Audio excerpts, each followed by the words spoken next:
us? Amazing. You should see a little box on your screen. If you just click got it, it'll just give us that consent. Thank you. All right, now that we have Spanish interpretation, we've got live captioning available. I want to actually introduce myself. My name is Melissa Hamilton. I use she, her pronouns, and I am the program director here at Leeway Foundation. I might be the disembodied voice on your screen right now, but if you can see me, I want to provide a visual description for folks on the call who may need that, particularly for folks who are blind and or low vision.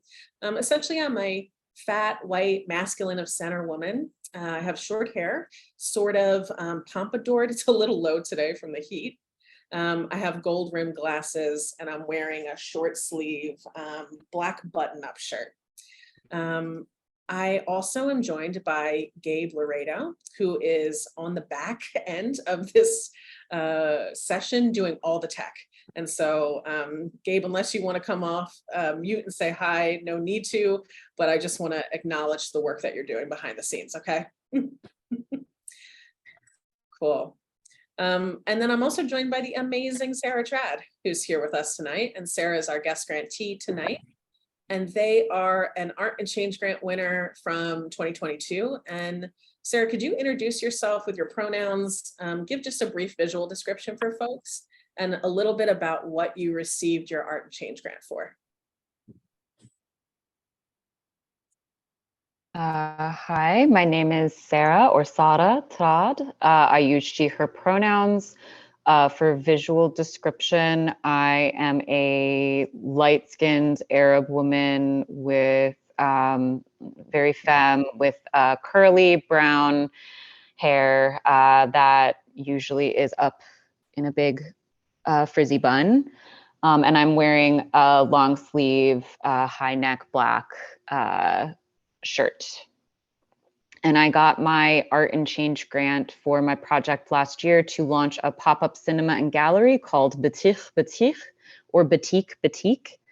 That centers cinema and art for Swana, Southwest Asian, North African artists and filmmakers, and I use that term in place of the Middle East, which is a colonial French term, doesn't make any sense regionally.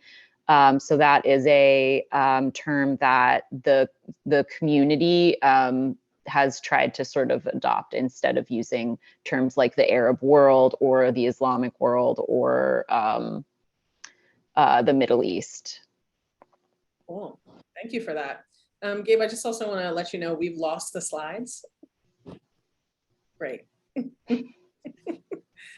Wow, the tech world. We're just learning so much tonight, you know.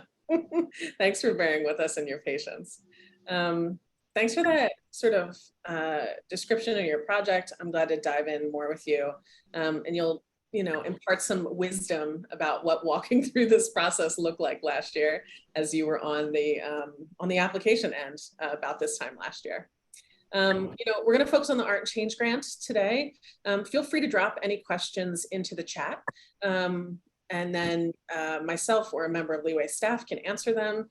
You can also learn more about the Art and Change Grant on our website, and that's leeway.org. /ACG, and I can put that in the chat for folks. And I'm also going to put in the chat sort of our bilingual page for grants, where you can find information in Spanish about the Art and Change Grant as well. And so both of those links are now in the chat. Those will give you the link to a hard copy application as well as an online application. So you get to choose what works best for you. And you can also read the guidelines and other information about the grants there. Next slide, Gabe, please.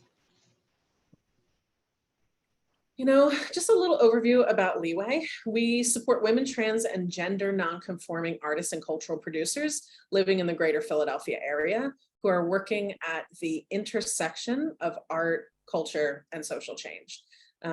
We consider sort of the greater Philadelphia, our funding regions are Philadelphia, of course, but Bucks County, Camden County, Chester, Delaware, and Montgomery counties. And so sort of the surrounding 5 areas around Philadelphia. Our grants are for individual artists. And so we cut our payments, we cut our checks to the actual artist doing this work. Your money doesn't have to run through a 501c3 or an LLC. We cut the checks to artists.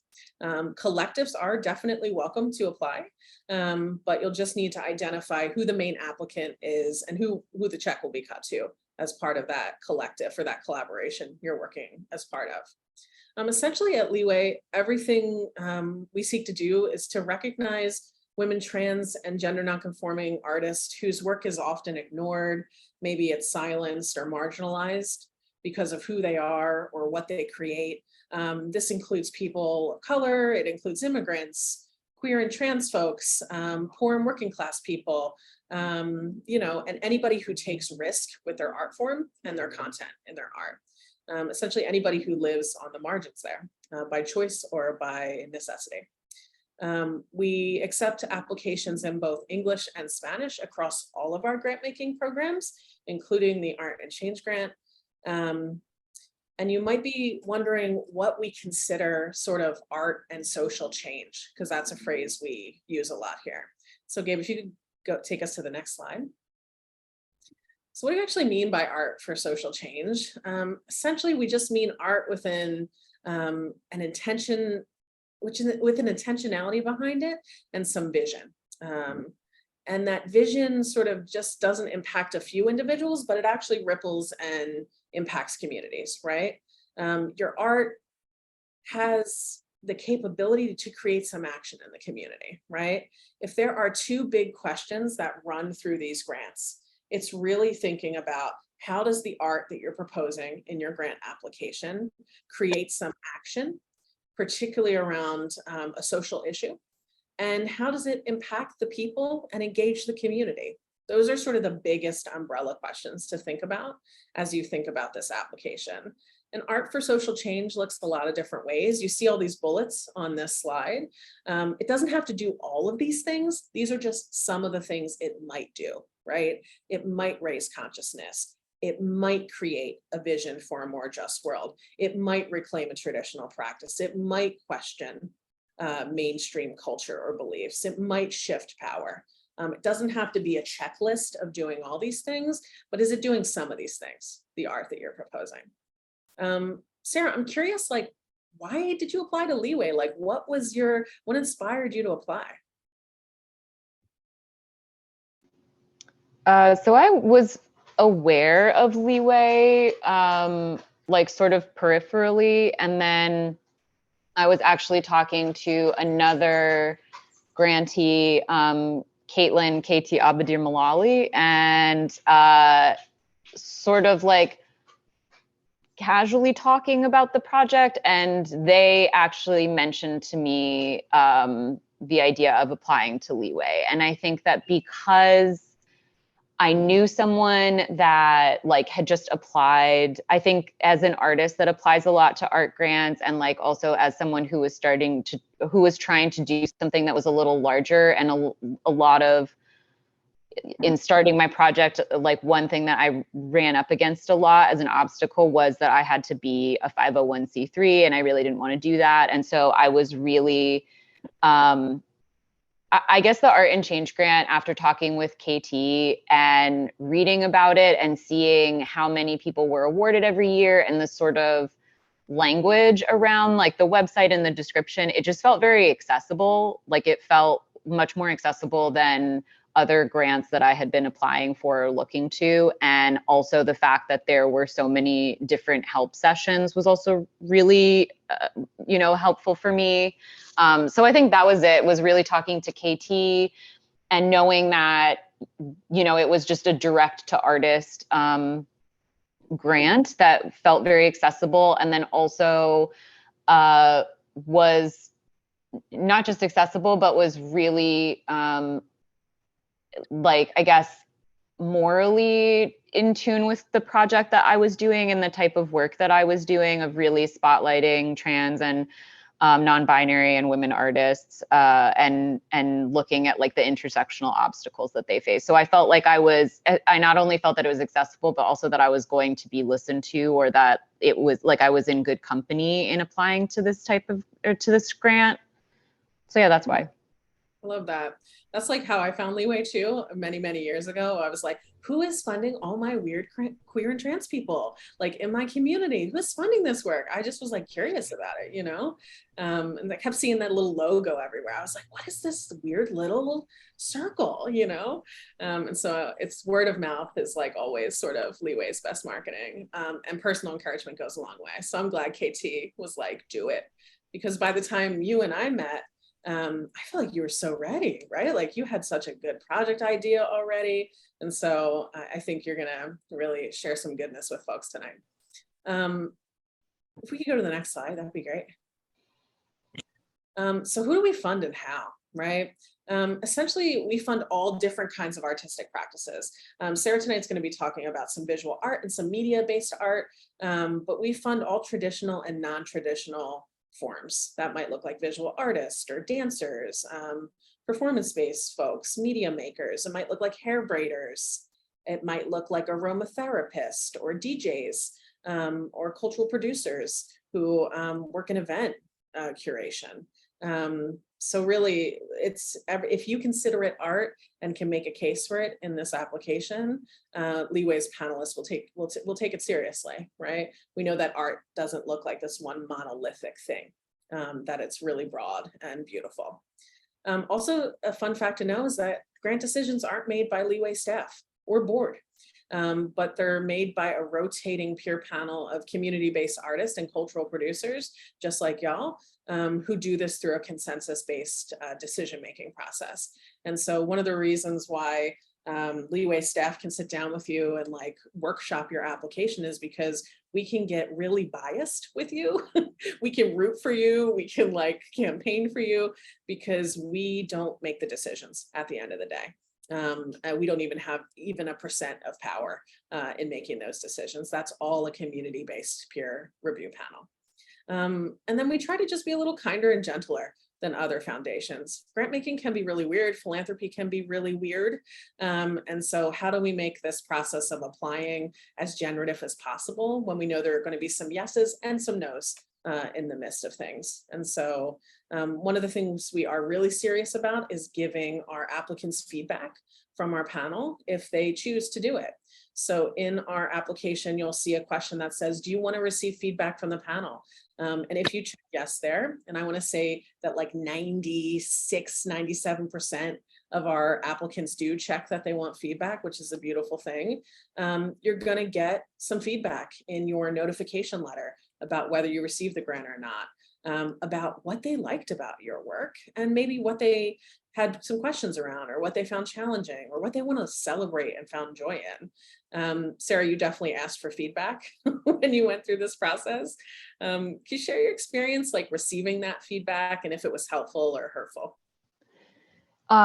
Yeah, well, first, I'm always in the like get feedback if you can team. And one thing that you just mentioned was that I was really ready for the grant by the time I got to meeting you and doing the one-on-one session. And that's actually because I got feedback on a grant that I didn't end up getting before the Art and Change grant. And so I'm always in the camp of like, get the feedback if it's available. I know in this economy, like it's hard to hear criticism. It's hard to like add like, you know, to rejection or disappointment, but I really like, I don't think it was until I reviewed my grant for this session that I was like, oh, a lot of this I think was based on the fact that I got rejected from a previous grant, like probably a month prior to that, and did get feedback. And that feedback was what helped me start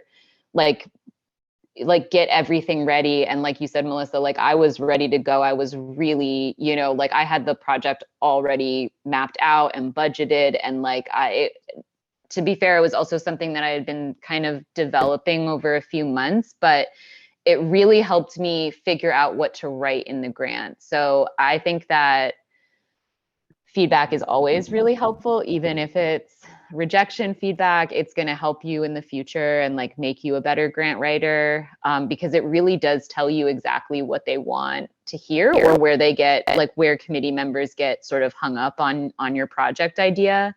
And I took that criticism and put it into the Art and Change grant when I applied. I mean, that the feedback that I got for the Art and Change grant was very helpful, and you know, but it was also like, it was because I already got the grant, like it was really nice to see. But really, I'm always just like, no matter what, I just say like, check the box for feedback, because even if you don't get it, you're gonna see what the committee likes and what they didn't feel was strong enough to give the grant money, you know, or to like accept the proposal for. And a lot of that feedback I took into this writing process, and I think it really helped me get this grant. Real, so real. Thank you for that. I think there's just this moment of like, sometimes a no. I heard one of our artists talk about this, and it was like, a no is often in grant making, not just a flat out no, your work isn't good. That's too binary, this good and bad dynamic for anything that Leeway does. We're not caught up. We don't want to be caught up in the binary, right? In multiple different ways. But a no is often a not now, right? And so one thing we do see is like a lot of folks who reapply, a lot of folks who come back next cycle, take that feedback, reapply, and get that grant. And so we really are here to support you and have a bunch of info and one-on-one applicant support sessions designed to be of support to you when you need it. And so please don't hesitate to reach out to us, to myself or Gabe or anybody else at Leeway. We are here to be in support of the work that you do. And so it's like also the joy of our lives to talk to you about your artwork and your practice. And so please don't hesitate. Next slide, please. Okay, Art and Change grant. It is a project-based grant of up to $2,500, and it says up to $2,500. You should just request the full $2,500. Sometimes people request like $2,350, and they think that like that extra 150 below is going to like help them get a leg up. Don't worry about that. Request the full amount. You deserve it. That's just sort of my advice from me to you. It's $2,500. You could use every penny. And it's for women, trans, and gender nonconforming artists and cultural producers in Greater Philadelphia to fund their art for social change projects. And so it's roughly anywhere between about 50 and 75 people apply for the Art and Change grant in each respective cycle. And each cycle awards between 20 and 22 people usually. And so those aren't bad odds. 50 to 75 apply, 20 to 22 get it. And so I encourage you to shoot your shot, essentially. It's a great first stepping stone, whether you're new to grants or whether you're an established artist. Next slide, please. Deadline is August 1st. And so you've got, you know, a little over 2 weeks. A lot of magic can happen in 2 weeks, especially for a grant application. You know, it's for work that hasn't been done yet, essentially, right? And so even if you're like Sarah and you're building on a project, maybe it's a new phase of a project that you've had in the works, or you've been dreaming about it for some times, it can't fund retroactively though, right? And so you can't apply for a grant for a book that you already wrote, essentially. However, you might have some writing and you might be thinking about, okay, there's another phase of that writing and maybe it's workshopping it, right? Or maybe it's hosting some classes around that writing. That's a new phase of the project that you could apply for, but it can't be work that's already happened yet, essentially. And then really think about those two questions, right? If it is just, really think about like, how does the art create action and how does it engage community? Two big questions, and you're gonna see how those questions pop up in the rest of this grant, in the multiple different ways that our panel will ask about those questions again and again. You know, you could be a really transformative painter, painting gorgeous paintings in your basement, but if you never share it in community with folks, if they never engage with it, how does that transformation ripple out just beyond you? And so a question to ask yourself is really, how do my people or my community, however I define that, engage with this work and how are they impacted by it? So just some things to keep in mind. Let's talk about eligibility. You can go also look at these beautiful photos from Sarah's. Sarah, do you want to give us a rundown of what we see in these photos here?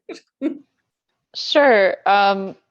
So to, I guess, maybe expand on my project idea, I applied to the Art and Change grant with a project called Batik Batik. So the idea being that it would be a nomadic cinema and art gallery that would center Swana, Southwest Asian, North African women and LGBTQ artists. So we would be programming at rented spaces. So the image that you see on the bottom is we worked with Vox Populi to host, that's from our first screening. We did a film screening 2 months after the Iranian Revolution last year in September 2022. We did a fundraiser screening, like a donation-based screening to raise funds for Kurdish and Iranian communities. And we basically did our first screening around what was happening in Iran and Kurdistan. And then basically, that was our first event. And the image that you see on the left are 3 artists, including another Leeway grant, Art and Change grant grantee, KT Abadir Malali, who's the tallest of us. So these are the 3 artists that sort of came on board because they were just so excited about like this project. Originally, I had sort of started off the project thinking that it would be a solo thing that I would just do myself.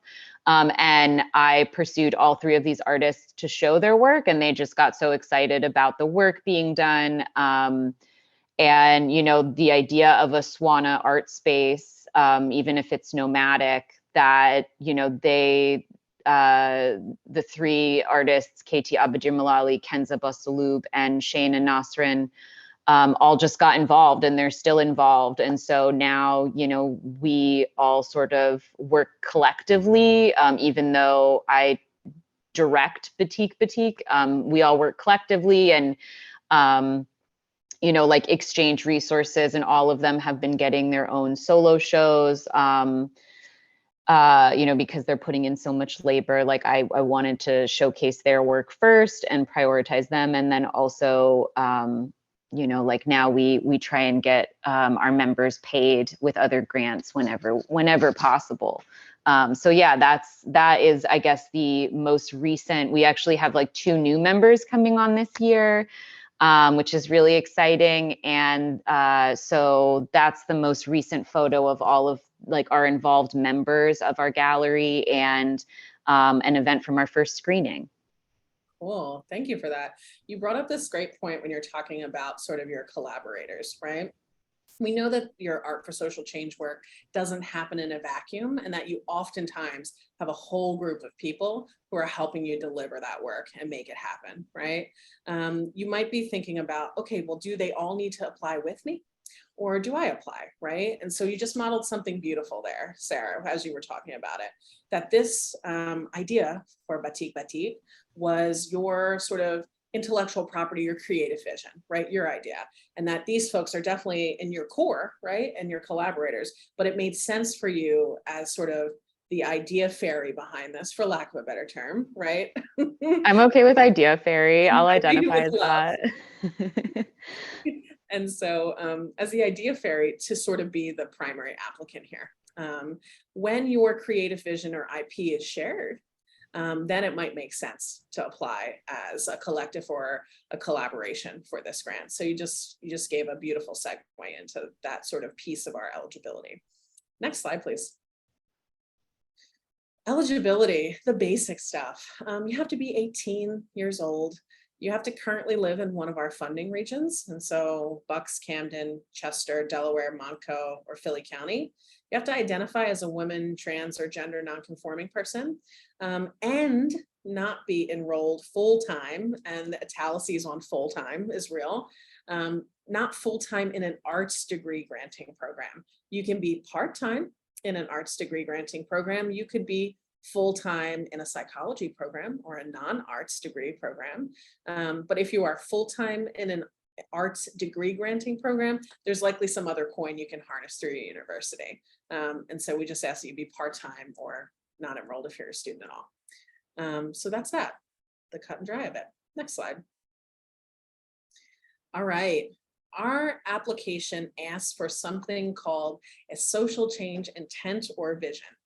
And essentially, we ask you to identify at least one, but no more than 3 social change intents that best describe the intention and vision behind your project. And so you'll see this list of about 12, 13 social sort of intentions that might be at the core or the heart of your work. And I want to say this right from the top. These are not meant to box you in. We do not give definitions for how to define these terms, because what racial justice looks like to me may look very different to Sarah. What immigrant justice looks like to me might look different to you, right? And so there's room in the application. There is a question we're going to talk about later. It's question number 3 in this sort of narrative portion of this grant that literally is going to ask you, what did you select as your social change intent or intents? And how does your art project actually create some change around that or work in the service of that movement, right? And so, Sarah, what were your social change intents when you applied? Mine was cultural preservation, feminism, and LGBTQA social movements. And a lot of that was because I talked a lot about like representation and kind of like unpacking that, I guess, is the best way to sort of like generalize the way that I was describing the social change aspect of the project. And I guess I can sort of explain that more. I guess I chose feminism and LGBTQ movement because I was really going to focus on getting resources to those artists, and that was primarily that was the only content we were going to show. So Batik only works with Swana artists from the region or its diaspora who identify as women or LGBTQ+. So, and that was all of the materials that I was going to be working with. So I felt really strongly that that was, that really came out as something that I was focusing on. Like I had thought about doing economic justice, because one of the things we were talking about was, one of the things in my application was that, Batik was sort of an anti-capitalist project to change things that I really didn't like about the art world. For example, paywalls to film content that are already really inaccessible, like, films made by and for people from the Swana region. But really what I was focusing on the most, I think, was the fact that the representation for the Swana region was really important. And so I chose cultural preservation. Cultural preservation not only meant, I'm sorry, my dog is also just out of scream trying to eat a fly. So if you see a giant like wolf just come in and out of the frame, that's why. There's flies in the house and it's really cute, but it's really distracting. But yeah, cultural preservation, a lot of what I talked about in my application was the idea that I felt, I've also lived in Philly for, at this point, 10 years. And I could count on my hand the amount of times that I had seen Swana specific programming, especially resources being given to even further marginalized artists like women and LGBTQ artists. And I made Batik as a way of fostering their work. So trying to say, like,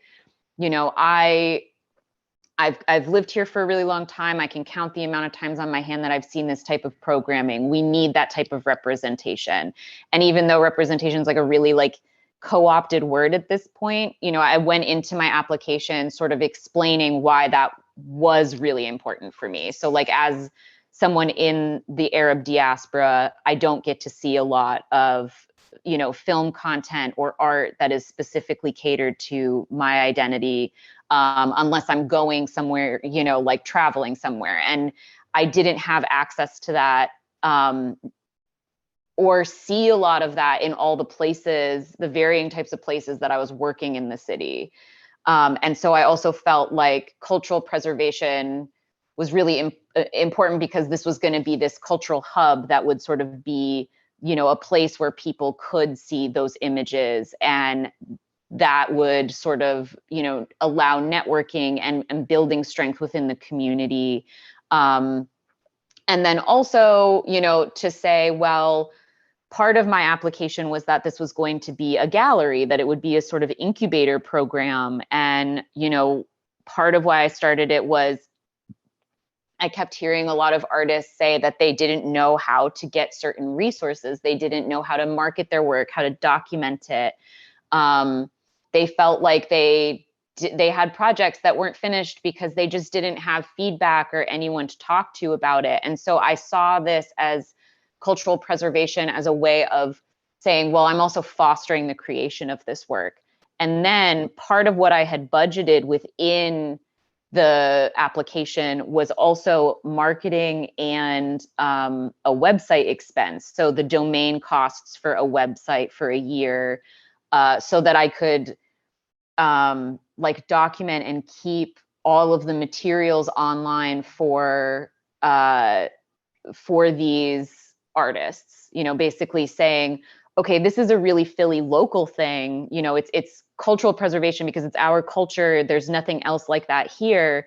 But also, you know, we want to keep it virtually documented or archived, for lack of a better word. And then also share it with the Swana community that is international and virtual, which is how a lot of us meet in the diaspora. So those were the things that I tried to focus on. And what I've also found is that like in the process, there might be ones that, since you can only pick 3, like there might be ones that you're like, oh, this could be great, you know, like maybe this would work too. But I really felt like the ones that I was most strongly talking about, like I talk about Batik as an anti-capitalist model. I talk about resources and you know, getting resources for artists that are struggling, but I didn't really feel like that was a strong enough, like that was a stronger case than saying that this project would help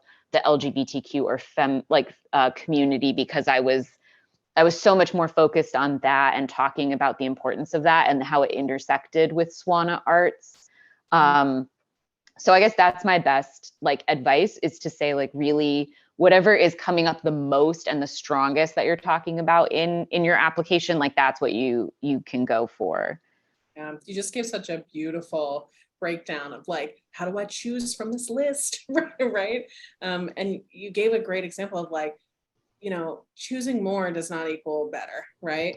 And there's space for you to self-define what you mean. There's still room, even if you don't choose economic justice, to describe how your work is anti-capitalist, right? Exactly. Some might even argue that by nature of it being queer, it's anti-capitalist right from the get, right? And so Right. there's space for you to self-define what these intentions mean for you. And it's really powerful for you to self-define that and claim agency over those intentions. Next slide, Gabe. Okay, there's a short project description. This is just 1 to 3 sentences. It's going to be one of the first questions in this application. It's basically your elevator pitch, right?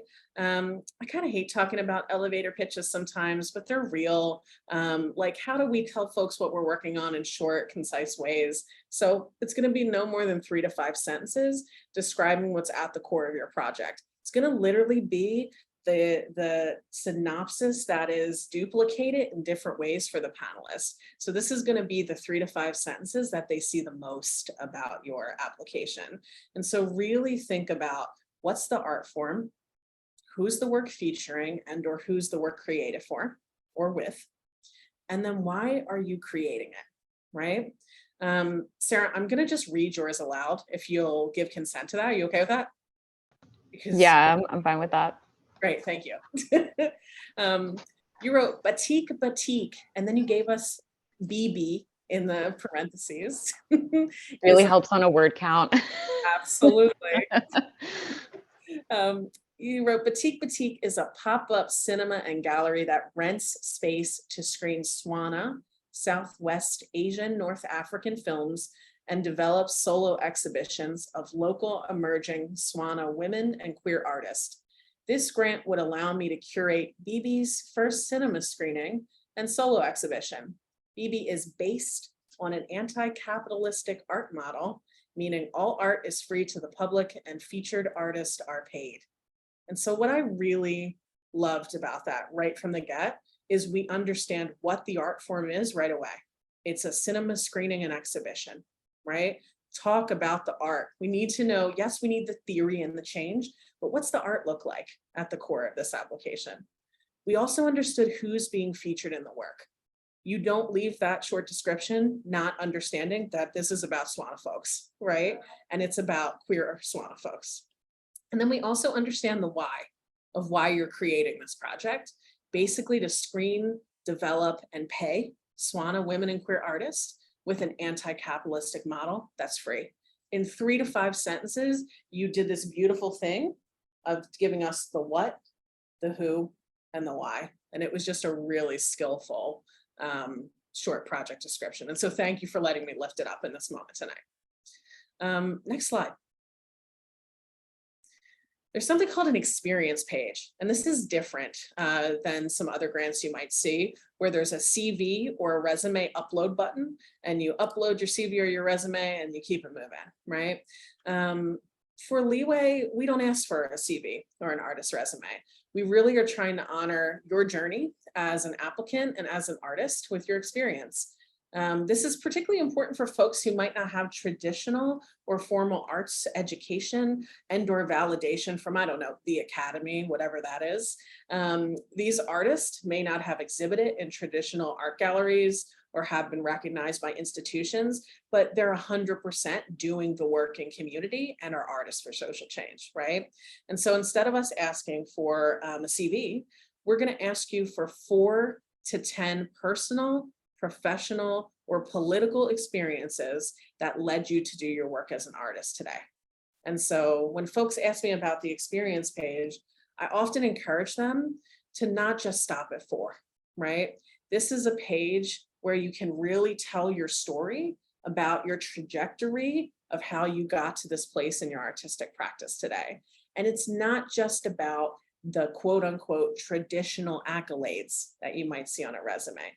Yes, lift some of those things up too if you have them, right? Maybe you've curated an exhibition, maybe you've screened a film before, maybe you've got a ton of dance performances under your belt. Lift those professional artistic things up too if you've got them. But why are you doing this work personally at the end of the day? Like what led you here, right? And don't be afraid to be vulnerable if you have that capacity, right? Help the panel build a connection with you as the individual spearheading this work. Help them fall in love with you so that they can't say no, right? So that they have deep belief in who you are and how you got here. Use more than 4 spaces and really like think about what you write here. So yes, they're short. They're only, they look like a line if you're looking on the hard copy PDF. If you're in the application that's online, you'll be like, oh, there's not much room here. I'll give you the exact amount of characters. It's 325 characters. That means you got 2 to 3 sentences there to play with, right? And so use that space wisely. So instead of saying something like, you know, I attended the Allied Media Conference, you might write, don't stop there, but you might say, I attended the Allied Media Conference and it was the first time I got to share my work with other queer and trans filmmakers, right? That is a different sort of vibe, a different sort of set of experiences that you just gave the panel there. There's no right or wrong with the experience page, but we strongly recommend that it's connected somewhat to the project that you're that you're proposing to do. And then you get to pull one of those 4 to 10 out and highlight that and describe it more in depth. Sarah, I know we're sort of tough on time right now, but can you give us like a 1 to 2 minute, like how you approached your experience page? Sure. I mean, I think this was also a part that like was kind of hard for me because I am really used to that sort of like resume, and I was really trying to um, show the panel that like I had the experience to do this. So I wanted to make sure that I was talking about I guess not just that, like I think the way that I sort of did the experience page was that I wanted to share with the committee that I had all of these different experiences that sort of gave me the ability to do these projects and get them done. So I had a curatorial assistant job. I, had this many years of experience, and but I also talked about being like how my curatorial career was growing and like why I was finding passion in that. And a lot of that was to get SWANA representation. And so I talked about like experiences where I didn't feel good about, like, I was like, I worked here and I thought this was going to be this really great way of connecting with the Arab community in Philly. And it actually didn't, like, we didn't even like connect with the local artists here, and I think like there were things also like me talking about the fact that I'm also a film programmer. So I have access to filmmakers. Like I wanted to say in my application, and part of even in my later description, like I named the artists and filmmakers because I already reached out to them. Like I was like, I wanted to show that I was like, boom, boom, boom. Like I can do this stuff. And that was, I think, a moment when you were like, okay, but it's not a resume. And so I did also talk, especially in my highlighted experience, about one thing that I mentioned, which is the first time that I guess like what I would say my curatorial career, it was the first like in my practice, it was the first time I had done a exhibition that was focused on South Asian and SWANA women. And I talked about, the importance of that for me, of having experiences where I personally, as a working artist, as a queer Arab woman, didn't really feel seen, or I didn't feel taken seriously. And as a curator, I wanted to do the, opposite for artists I was working for. And that's why I did this show. And I also was, trying to explore the idea of representation for these types of artists in the theme of the show. And it also gave me a lot of confidence in my ability to really, I feel like it was kind of that show that sort of started to snowball me. And I was like, wow, I have the ability and experience to do this. I could really do this. And also the fact that I saw in that event, in that experience, the potential for social change with something like that, and to build on that with Batik Batik. Like I still talk to those artists that I curated, 7 years ago, and they still talk to each other. And that was a really big networking opportunity to strengthen the community. And that's what I talked about, seeing in the potential for Batik Batik. And I also talked about, in terms of representation, the fact that at that exhibition, there was varying reactions, right? So like the SWANA community was like, whoa, this is awesome. We've never seen this in Philly.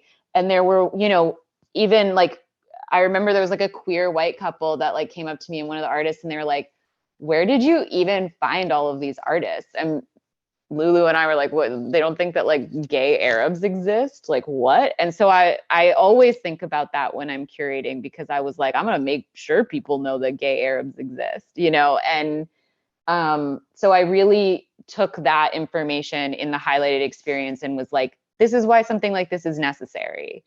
Mm-hmm. I love that. Using your experience page as like to share sort of your journey as an artist, but also your urgency in creating this work. Huge. All right, this is the lightning round. I'm going to keep it slow, Andreina, for interpretation, but I want to honor people's time. And so, Gabe, next slide, please. All right, short description, you've got your experience page, and then the meat and potatoes of it is really these 6 questions, right? These are the first 3 questions that you'll see. Number 1 is really about summarizing your art for social change project. The who, what, when, where, why, what's it look like? There's no work samples as part of this application. And so help the panel picture the art that you're proposing to make, right? And so I'll give you a quick example. You might write, I'm doing a series of paintings. That's cute. And it's a start, but how many paintings? What are they about? Are they portraits? Are they landscapes? Are they realistic, abstract? What's their scale? Are they small? Are they huge? And so really help the panelists with as much detail and specific around what the art actually looks like in question number 1 and the why you're creating it. Question number 2 builds on that and ask, now that they know what it looks like, why is the project important to you? I oftentimes say this is the easiest question to answer. You know why it's important if you're taking your time and energy to do a grant application. What's motivating you to do this work? And why should they fund it right now in August 2023? Quite honestly, right? What's the urgency? Question number 3 scares people sometimes because it's got 2 parts to it, right? Essentially, all it's asking, here's that question about your social change intents. What did you pick as your social change intention? And how does it create action around those intents, right? Like, what are the goals that the project has? And how does the art create action around, let's say, racial justice, if you've selected that social change intent? So keep that in mind. What you choose earlier comes back here. Next slide, please. And this is question 4, 5, and 6. 4 is about you, who you are. This question asks you essentially to define your community. Who are you essentially? And what's the relationship? What's your relationship to the community in the project you're seeking to engage, right? How does your identity play a role, and who you are play a role in this? And that's just not, you get to define what that identity looks like for you, right? We don't ask for any demographics as part of this because philanthropy has a history of wielding people's check boxes against them sometimes. And so we don't ask for demos. So you get to self-identify who you are and what feels important to lift up in this question. That could be your age, your race, your sexuality, your gender, your neighborhood, who lives on your block, right? There's so many different ways that we can self-identify, especially in relation to the work that we're doing. Then question number 5 of question number 4 is about you as the artist. Question number 5 is about the communities you're seeking to engage and impact, right? And so it literally asks, how does your project engage the communities you're working with? And if you're doing your work outside of our funding region in Greater Philadelphia, it's going to ask how the work comes back to Philly. So if part of your work is like studying with the Gies-Benz quilters in the South, how does that work actually come back to Philly and impact it? Just because Leeway is a regional funder. So keep that in mind. And then last but not least, there's this question about who is your change partner and how will they support you? Now your change partner, if you'll go to the next slide, Gabe, is essentially someone who can best support your project, right? They might be a space that you might hold workshops in or a screening. They might be a person who has a resource or a skill set that you might have, or they might have some other connection to your project. Essentially, it's just who can best support you. The one thing about a change partner is they cannot benefit financially from the grant. And so really keep that in mind. If you ask them to be your change partner, and they'll need to do 3 questions, their own sort of separate section of this grant for you about why they essentially think you're a good fit for this grant. It'll ask them what their relationship is with you and how they're going to support you in this work. So really think about who that is, and do not make your change partner a budget line in your in your grants. Sarah, we're like a minute over time right now, but can you give us like a 1 minute or less? Here was my change partner and why. Sure. Right. I chose Aisha Khan at 12 Gates Arts. I also ran into that issue of, I wasn't sure if I should use the exhibit or the galleries that I was exhibiting at, because I was going to be collaborating with them, but I was also going to be paying them rental fees. So I spoke to Aisha at 12 Gates because really, like, out of mentorship, I reached out to her to sort of talk to her about the project for advice. And then also that, when she said she would do the application with me as the change partner, I felt like it was really fitting because the reason I came to her was because 12 Gates Arts was really the closest thing to Batik that I could see. It was focusing more on South Asian and West Asian art. So there was like some crossover. But I knew that, it was like a really politically conscious gallery. It was a white cube space that was like, or just like a contemporary art space that was focusing on artists that were also, queer, that were women in the diaspora. And so that was really the reason I reached out to Aisha, was because, also I mentioned that she's a South Asian woman who also started the business herself. And so that was really why I chose 12 Gates Arts and Aisha Khan to be my change partner, was because I really saw her as a mentor, and at 12 Gates Arts as like what eventually Batik could be, or one of its iterations, or like the closest thing to what I wanted that was already there in Philly. Well, thank you for that quick and dirty sort of breakdown of that. I think your change partner can make or break an application. And in your case, Sarah, Aisha did a beautiful change partner form for you, right? Those 3 questions that Aisha had to answer about you was just like double downing for the panel on top of the application they already had, about like, oh, if this person believes so deeply in Sarah, like maybe we should invest, right? And so there's this moment where they can feel if it's a good fit or not too. And some change partners, especially when you just like in the 11th hour ask someone to do it and they write 1 sentence about you, not the greatest sell for the application. And we unfortunately see both ends of that spectrum too.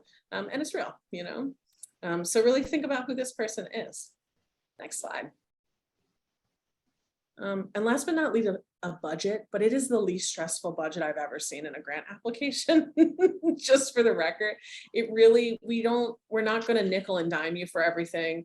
Real radical candor. We're not going to ask for receipts from you. You should save your receipts for your tax person who will come later to get them, probably, as the IRS always does. But we're essentially going to ask, like, what will that $2,500 pay for? And you can clump things together. Like, okay, you don't have to give all the minutia of like paintbrushes, juice box, whatever it is, right? And so you can clump them together as it makes sense, but your budget will also tell a story about your grant, and it will tell a story about what you're using and why. And so if there's a budget line for a camera, which is totally fine, but you don't mention photography or the need for a camera anywhere else in your grant, the panelists might have some questions, right? Also, this is the part of the night where I encourage you to pay yourself in your grant budget, and to pay others if you can.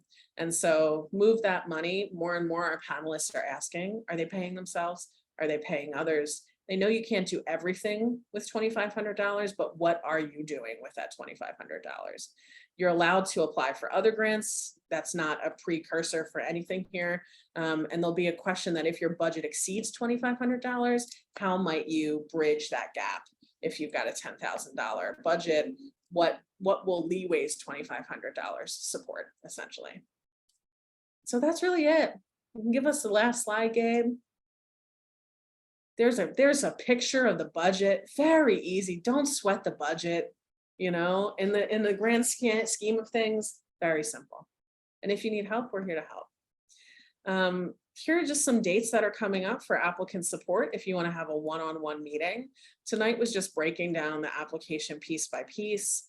walking through it with folks, hearing what Sarah's experience was. But if you want to have a one-on-one where we can read a draft or sit together, we're at William Way on July 26th. We're happy to sit together. Or if a time here doesn't work for you, we can always schedule something likely and do our best to accommodate. Sarah, any parting wisdom for folks who have given us 6 more minutes than we originally budgeted for? So thank you, everybody. Any wisdom, Sarah? I would say one thing that I think really made me feel very confident about this, and like I said, it was also coming out of a really like having had constructive criticism from a grant that I did not get. Like, I would say when I went into this grant, I was like, I'm going to have all of the answers for this project, because if I don't have those answers, it's going to show in the application. So I wanted to show the committee that I really knew XYZ, how this whole thing was going to go down. So I think like what's really helpful is if you're collaborating with anyone, like reach out and be like, hey, I wanted to do this dance performance at your space. Like, how much would that cost? Because for my budget, for example, there's this section of to share if you are going over budget, if you've had other sources of funding. And I was able to say, like, I've applied to this grant, I've already talked with these spaces. I've already, been in contact with these people about renting spaces. And so I think that, just like really doing your research and trying to say, okay, even if I don't get this grant, like at least I'm going to come into this grant seeming like I could get it, because, I've already done all this work. So I really tried to share that I knew exactly where the money was going, what was going to be used. I was already talking to artists. I was already collaborating with people that, I was already testing interest. So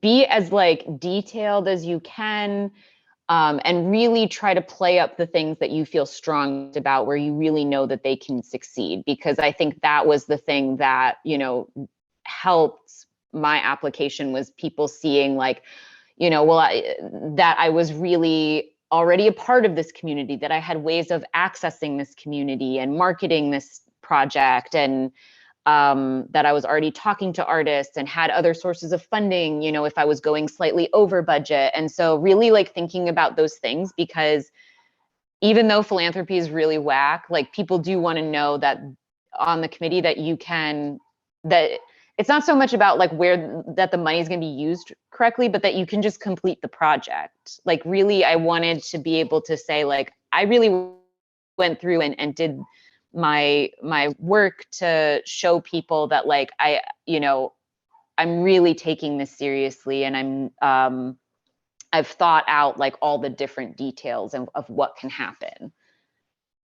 Thank you so much for that. I appreciate the the juicy tidbits you've left us with today to think about. Yeah. Basically, I feel like if you don't know something about your project, like the panel's going to know that you don't know something about the project, So like really trying to think about the things that like, instead of being like, oh, well, if I get the money, like I'll figure it out. It's like, no. Just like hypothetically, like write it out as if you've already got that money, and be like, this is what I would do with it. This is what I would do. Sorry to interrupt you, but I think that was just to clarify. I got you. And no offense taken. Just wanted to honor Andreina's interpretation goals and not overtalk. Oh, sorry. No, you're good. You're good. It's all good.